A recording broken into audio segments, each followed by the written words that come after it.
李文轩，你又迟到了。张院长的声音在急诊科门口炸响。我低着头快步走向换衣间，心里憋着一肚子委屈。院长，我昨晚值夜班到早上7点，别找借口。张伯涛冷冷地打断我，其他医生怎么就能准时？周围的同事们都投来同情的目光，可谁也不敢多说什么。我咬紧牙关，不知道这样的日子还要持续多久。大家好，开始今天的分享之前，希望你能给人间烟火点个订阅，我将会分享更多优质的内容。我叫李文轩，今年28岁，是市人民医院急诊科的医生。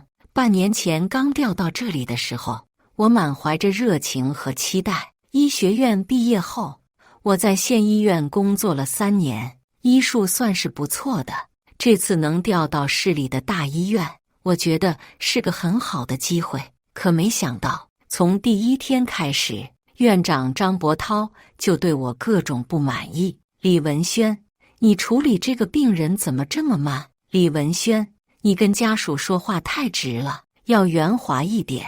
李文轩，你这样下去，迟早要出医疗纠纷。几乎每天，张院长都要找个理由批评我。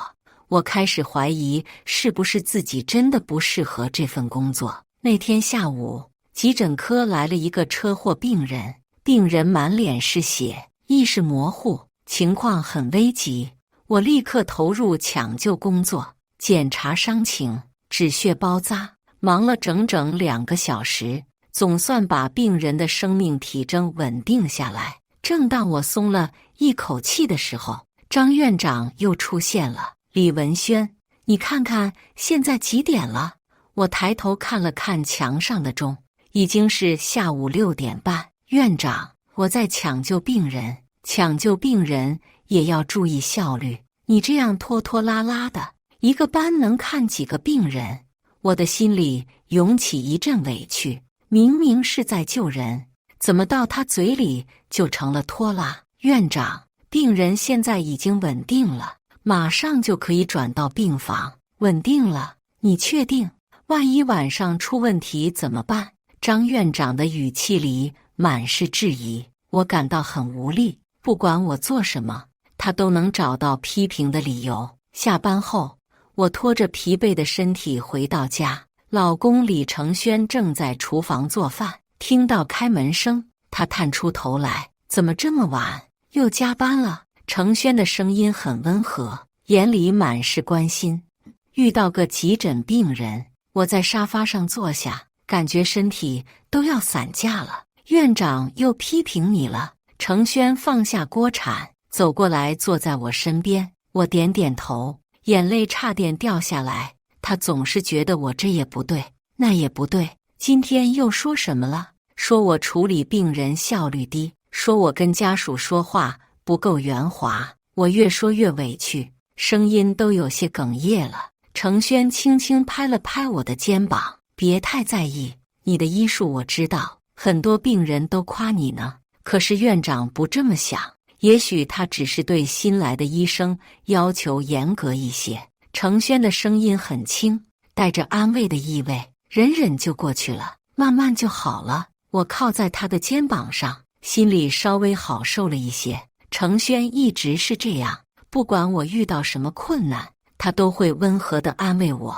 虽然他的工作也很忙，但从来不会把情绪带回家。我们结婚3年了，他一直是个很好的丈夫，工作稳定，性格温和，对我也很体贴。虽然收入不算很高，但我们的生活过得还算不错。第2天上班，我以为昨天的事情就这样过去了，没想到刚到科室，张院长又找到我。李文轩，昨天那个车祸病人，你的病历写得乱七八糟的。我愣了一下，院长，哪里有问题？这里还有这里，字迹潦草，描述不清楚。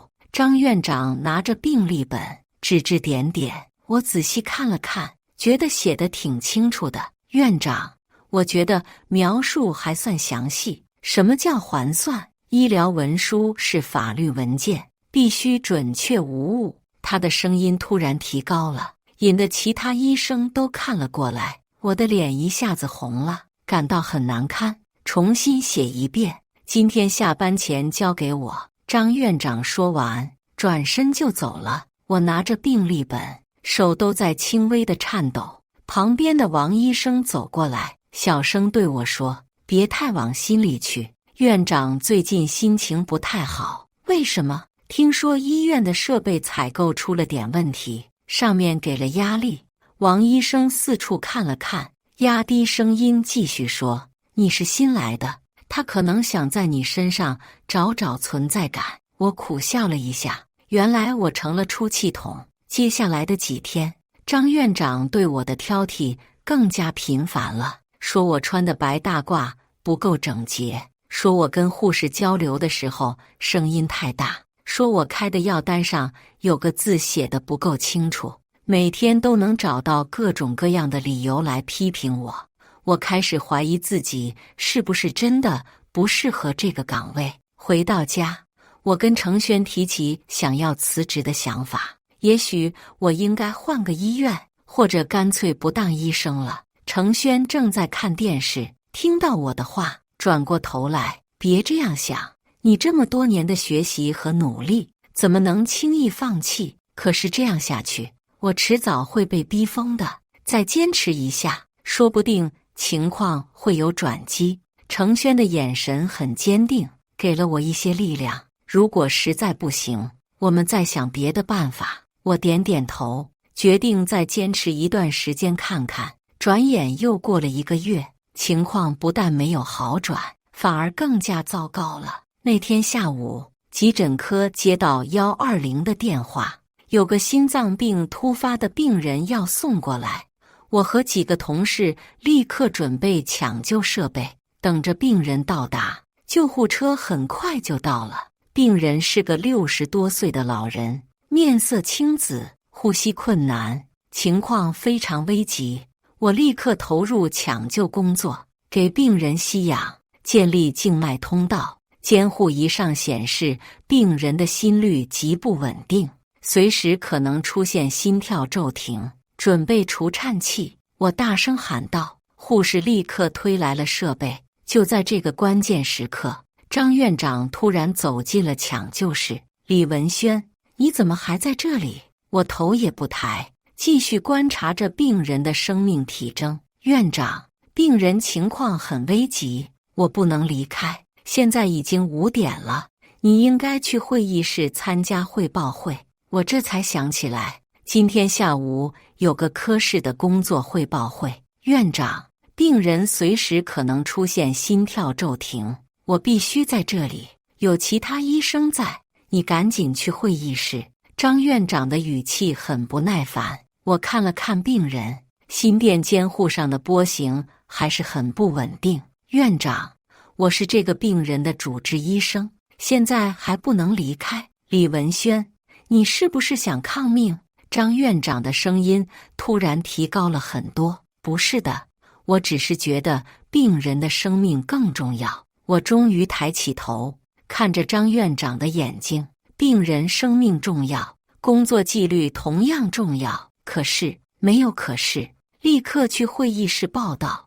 我看着躺在病床上的老人，再看看愤怒的张院长，心里涌起一股从未有过的愤怒。院长，我是医生，我的职责就是救死扶伤，你的职责是服从医院的管理。如果服从管理要以病人的生命为代价，那我宁愿不服从。话一出口，我就知道坏了。整个抢救室里瞬间安静下来，所有人都愣住了。张院长的脸色变得铁青，指着我说：“好，很好，李文轩，你很有骨气啊。”院长，我不是有意冒犯，你只是什么？只是觉得自己比院长还懂医院管理。我张了张嘴，不知道该说什么。从明天开始，你的班次重新安排，夜班、周末班你全包了。张院长说完，转身就离开了抢救室。我站在那里，感觉整个世界都安静了。护士小张轻轻拍了拍我的肩膀：“李医生，你怎么跟院长顶嘴啊？我只是觉得病人更重要。”我的声音很轻，带着一丝颤抖。院长这个人心眼很小的，你这下惹麻烦了。我低头看着病床上的老人，心里五味杂陈。经过2个小时的抢救，老人的病情终于稳定下来。家属们握着我的手，不停地道谢：“医生，谢谢你救了我爸爸，这是我应该做的。”我勉强挤出一个笑容，可是心里却很不是滋味。为了救一个病人，我得罪了院长。接下来的日子，张院长对我的态度更加恶劣了，真的把我安排到了最累的班次，夜班、周末班，几乎没有休息的时间。每次科室开会，他都要点名批评我。有些医生啊，自以为了不起，连基本的工作纪律都不要了。医院是有规章制度的，不是谁想怎么样就怎么样。如果每个人都像某些人一样我行我素，医院还要不要管理了？虽然没有直接点我的名字，但所有人都知道他说的是我。我坐在那里，脸上火辣辣的，恨不得找个地缝钻进去。有几次，我真的想站起来反驳他，可是想到家里的房贷，想到程轩的期望，我还是忍了下来。下班后，我经常一个人坐在医院的花园里发呆，看着来来往往的病人和家属。我开始怀疑自己当初选择医生这个职业是不是错了。那天晚上回到家，我把这段时间的遭遇都告诉了程轩，他这样做太过分了，完全是在故意刁难你。程轩听完，脸上也露出了愤怒的表情。要不然我帮你想想办法，找找关系。不用了，我不想欠人情。我摇摇头，如果实在不行，我就辞职吧，别急着做决定，再想想别的办法。程轩拉着我的手，眼神里满是心疼。你这么多年的努力，不能就这样白费了。可是我真的很累，每天都要提心吊胆的。我靠在他的肩膀上，眼泪终于忍不住流了下来。不知道什么时候他又要找理由批评我。别哭了，一切都会好起来的。程轩轻轻拍着我的背，声音很轻很温柔。相信我，这种情况不会持续太久的。我抬起头看着他，为什么这么肯定？因为是金子总会发光的，你的能力大家都看在眼里。虽然程轩的话很温暖，但我心里还是很担心。张院长的权力很大，如果他铁了心要赶我走，我根本没有反抗的能力。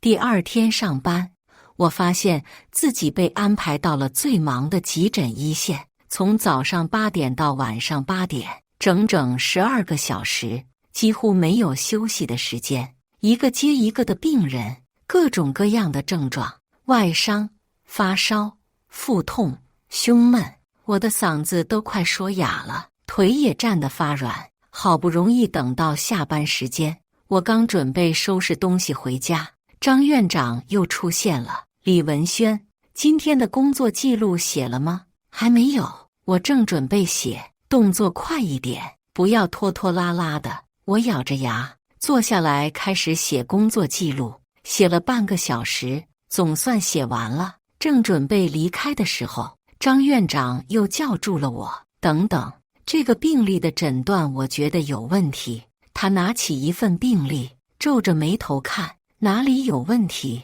我走过去看了看，是下午接诊的一个腹痛病人。你写的是急性胃炎，但我觉得可能是阑尾炎。我仔细回想了一下那个病人的症状和检查结果。院长，病人的疼痛部位在上腹部，而且血常规检查白细胞也不高，那又怎么样？阑尾炎也可能有非典型症状，可是病人明确说是吃了不干净的东西后开始疼的。你这是在跟我争论吗？张院长的眼神变得很犀利。我深吸了一口气，努力让自己冷静下来。院长，我只是在陈述事实。事实，你一个刚来几个月的医生，跟我讲什么事实？我感到一阵绝望。不管我说什么，他都能找到反驳的理由，重新写诊断，改成可疑阑尾炎。可是没有可是，按我说的改。我看着那份病历，手都在颤抖。明明诊断没有问题，为什么要逼我改成错误的？可是我知道，如果不照他的意思做，后果会更严重。我拿起笔，艰难地在病历上改了几个字。那一刻，我感觉自己的医学原则被践踏了。走出医院的时候，天已经完全黑了，马路上华灯初上，车水马龙，可我的心里却很黑暗。我开始认真考虑辞职的事情了。又过了2个星期，我的精神状态越来越糟糕。每天早上醒来，想到要去面对张院长，我就感到头疼。程轩看在眼里，心疼在心里，但他只能默默地支持我。要不然你请几天假，休息休息。那天早上，程轩看着我憔悴的样子，心疼地说道：请假？张院长恨不得我一天24小时都在医院呢。我苦笑着摇摇头，再请假，他又要说我工作态度有问题了。那你这样下去，身体会垮掉的。程轩眼中满是担忧。没事的，我能撑住。我强撑着说道，其实心里也不确定自己还能坚持多久。到了医院，又是忙碌的一天。张院长今天似乎心情特别不好，对所有人都很严厉，对我更是挑三拣四，什么都不满意。中午吃饭的时候，我听其他医生在讨论，听说院长最近遇到麻烦了。什么麻烦？好像是医院新大楼的建设资金出了问题，还有设备采购的事情，上面已经派人来调查了。我听着心里有些复杂的感觉，原来张院长压力也很大，难怪要找我这个软柿子出气。下午的时候，我接到程轩的电话：文轩，你钱包是不是忘在家里了？我摸了摸口袋，果然钱包不在。是的，可能是早上走得太急了，我下班后给你送过去吧，顺便接你回家。不用了，我有同事可以借钱。没关系，我公司今天下班早，正好有时间。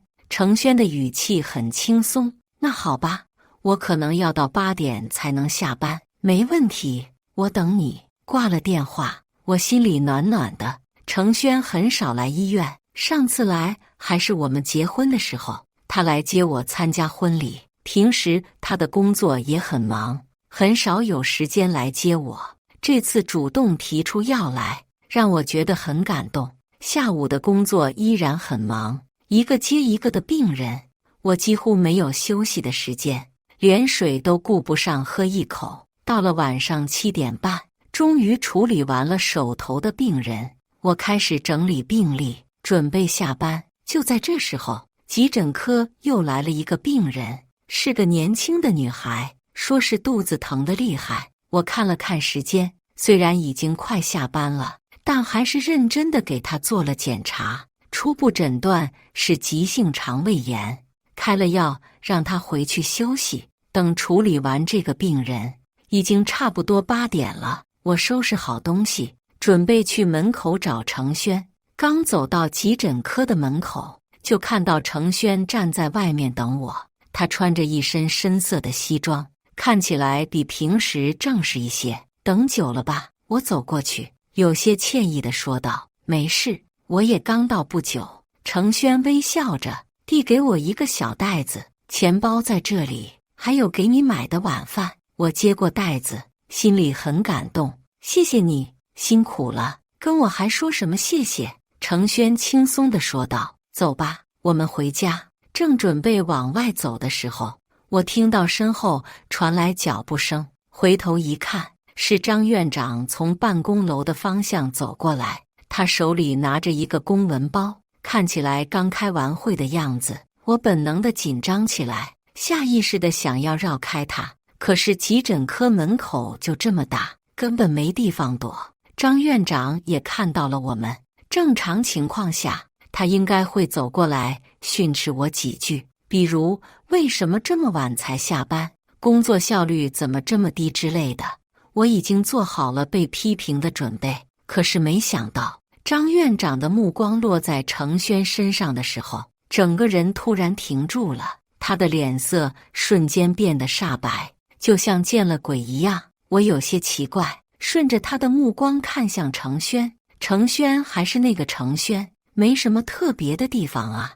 为什么张院长会是这种表情？时间仿佛静止了一般，张院长站在那里一动不动，眼睛直直地盯着程轩，他的嘴巴微微张着，好像想说什么，但又说不出来，手里的公文包也差点掉在地上。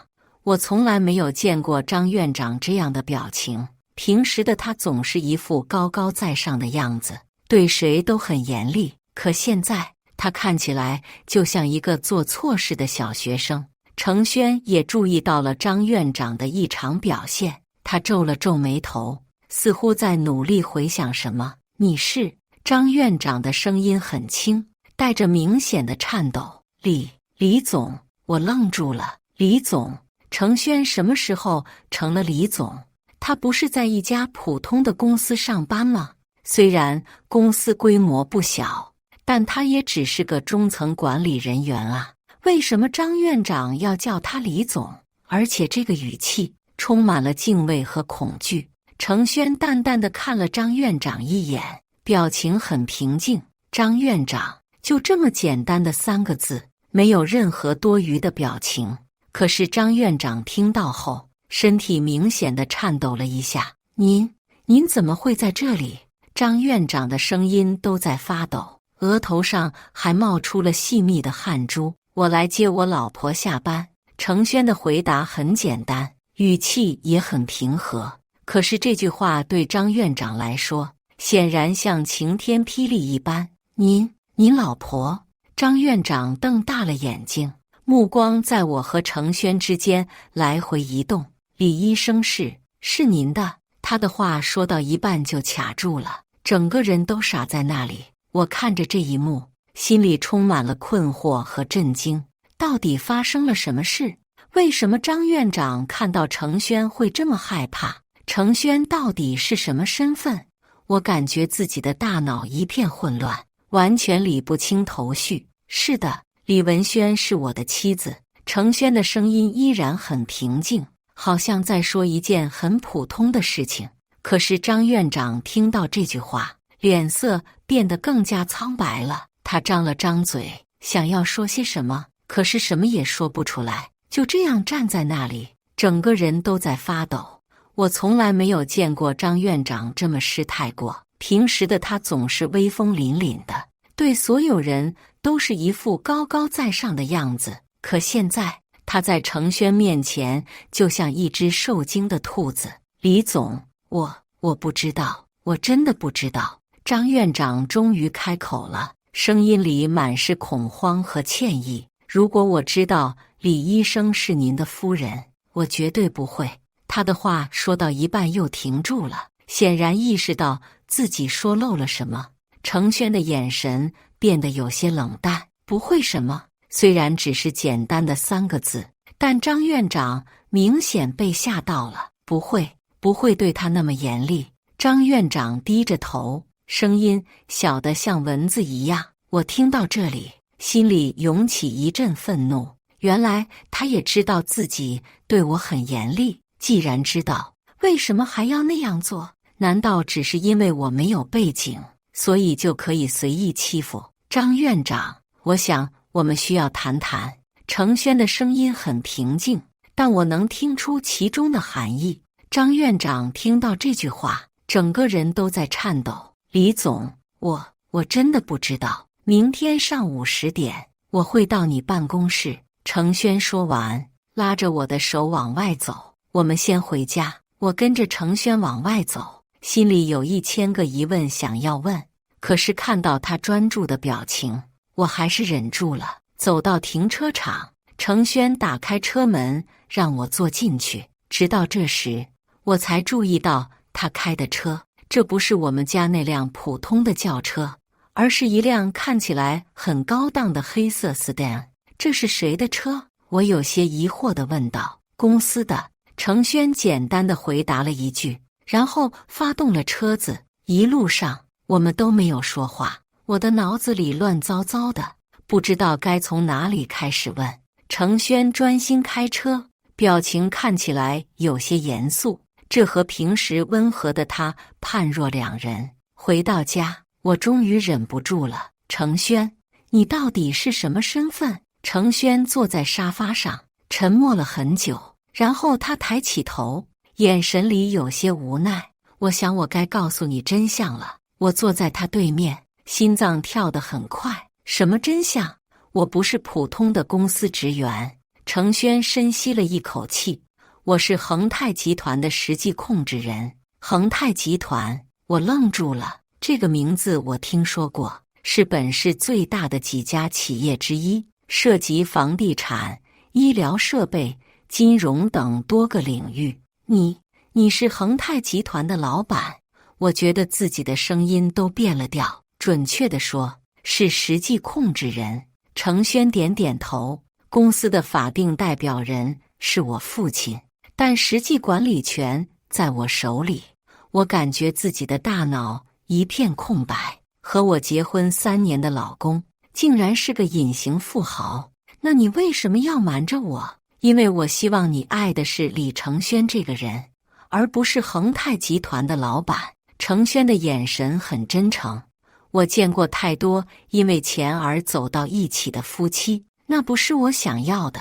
我想起我们恋爱和结婚的过程，确实，程轩从来没有显摆过自己的财富。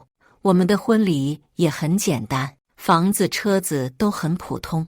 我一直以为他就是个普通的上班族。那张院长为什么会那么害怕你？这是我最想知道的问题。程轩叹了一口气，你们医院的很多医疗设备都是通过我们公司采购的，而且新大楼的建设资金中有很大一部分来自我们的投资。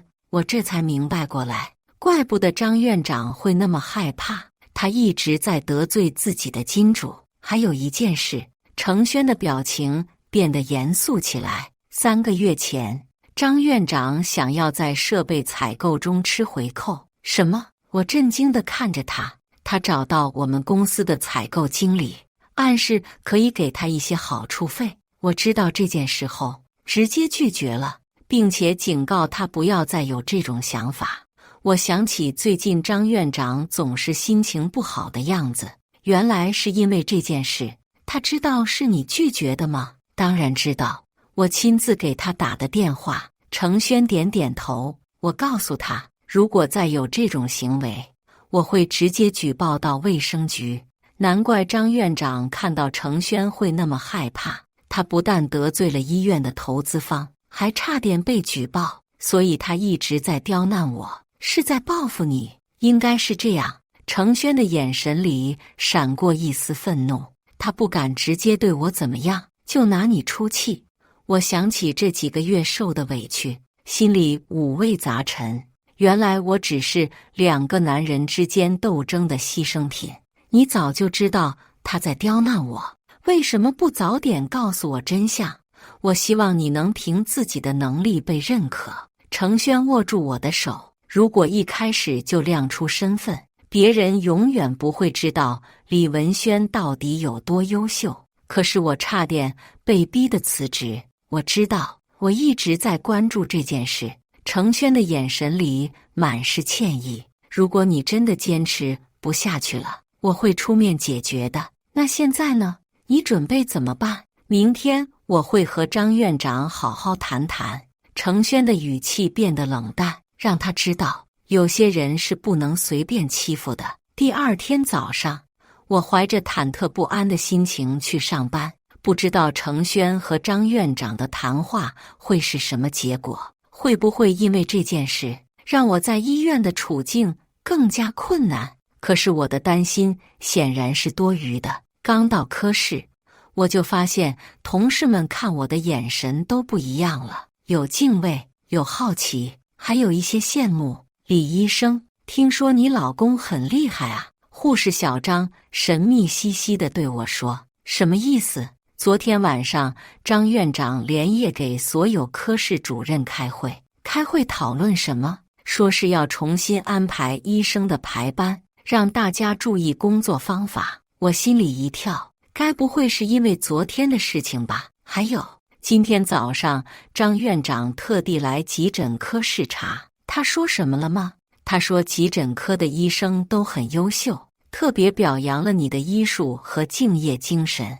我简直不敢相信自己的耳朵，昨天还在批评我的张院长，今天居然表扬我了。果然，上午10点左右，张院长亲自来到急诊科，他的脸色看起来有些憔悴，眼圈都有些发黑，显然昨天晚上没睡好。李医生，你过来一下。张院长叫住了我，语气比以前温和了很多。我跟着他到了一边，心里忐忑不安。李医生，关于之前的一些工作安排，我觉得需要调整一下。张院长的声音很小，眼神也不敢看我。从今天开始，你的班次恢复正常，不用再上那么多夜班了。我愣住了，这变化也太大了吧。另外，我想为之前的一些不当行为道歉。张院长的声音更小了。我承认，我对你的要求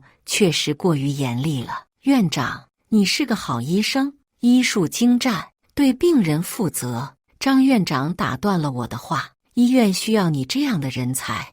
我不知道该说什么好。这个在我面前耀武扬威了几个月的院长，现在居然给我道歉了。希望你能继续在急诊科工作，为医院的发展贡献力量。张院长说完，匆匆地离开了。我站在那里，感觉像做梦一样。接下来的几天，张院长对我的态度完全变了，不但不再批评我，还时不时地关心我的工作和生活，甚至主动给我安排了更好的办公环境和设备。同事们都很羡慕，纷纷打听我的背景。我只是笑笑，没有解释太多。1个月后，医院宣布了一个重要决定，我被提拔为急诊科副主任。虽然我知道这其中有程轩的因素，但我也确实在这个岗位上证明了自己。病人们都很信任我，同事们也很认可我的能力。回到家，我跟程轩分享了这个好消息：恭喜你，副主任李医生。程轩笑着说道：“这是你应得的，如果没有你，我可能早就辞职了。”我靠在他的怀里，谢谢你一直支持我。傻瓜，这有什么好谢的？程轩轻抚着我的头发，我只是做了一个丈夫应该做的事情。那你以后还会瞒着我什么吗？我抬起头看着他，不会了，我保证。程轩认真地说道，以后有什么事情，我都会第一时间告诉你。以上就是今天分享的故事。大家有什么想说的、想吐槽的，欢迎在下方评论交流，也更希望能给人间烟火点个订阅，我将会分享更多优质的故事内容。